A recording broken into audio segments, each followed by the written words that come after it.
Gabi po sa inyong lahat. Hello, shout out po sa inyong lahat. Ayan, gigisa po ako ng gulay mga amiga. Ang ulam po namin ngayon ay gigisa ko muna itong bawang. Ayan. Bawang sa sibuyas.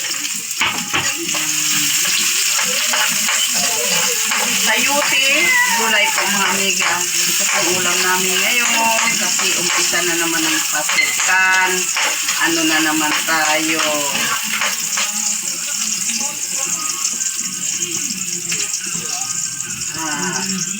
Tipid-tipid naman ng konti lang. Sardinas, hindi masarap po kasi yung sardinas mga amiga. Lagyan ng sayote mga amiga, oh. Sayote. Tapos repolyo. Yan. Yan. Kailangan ng brown muna. Sibuyas lang at saka bawang. Ito po, oh. Ang akin sardinas. Dalawa po kasi para maano yung mga bata. Ayan. Hatiin ko lang po. Hindi ko na masyadong durugin kasi hahanapin yung sahog ng mga ano ko. Chikitin ko. Sabihin na saan yung sahog mga amiga. Ayan. Ganun lang po mga amiga. Ayan. Ang simpleng ulam ni amiga ngayong ano. Lagay ko na po yung sayote. Ayan. Ayan. Ayan. Balikan natin. Ayan. Nilagyan ko po ng kaunting tubig para may sabaw mga amiga. Ayan. Lagyan ko siya ng kaunting tubig para ano. Ayan. Tama lang din yung sabaw na yan. Tapos lagyan ko ng kaunting asin para yung mga bata. Ayan. Yan lang naman ang gusto ng ano. Lagyan ko ng kaunting asin para ano.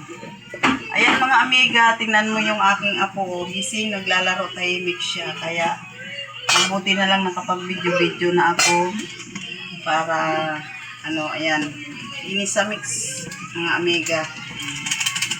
Ayan, sarap. Itong mga bata gusto naman to, kumakain sila nito sa gulay. Ayan. Ayan. I-ano ko na po itong repolyo mga amiga.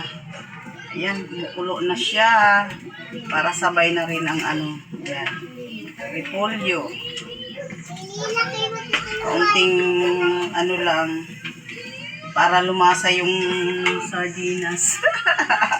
Kasi pag dinamihan ko ng sabaw, ayan, wala na. Para kaunti lang po ako magsabaw din ng gulay. Kasi gabi na ngayon, hindi na maano hanggang bukas. Pero kung may matira, ayan.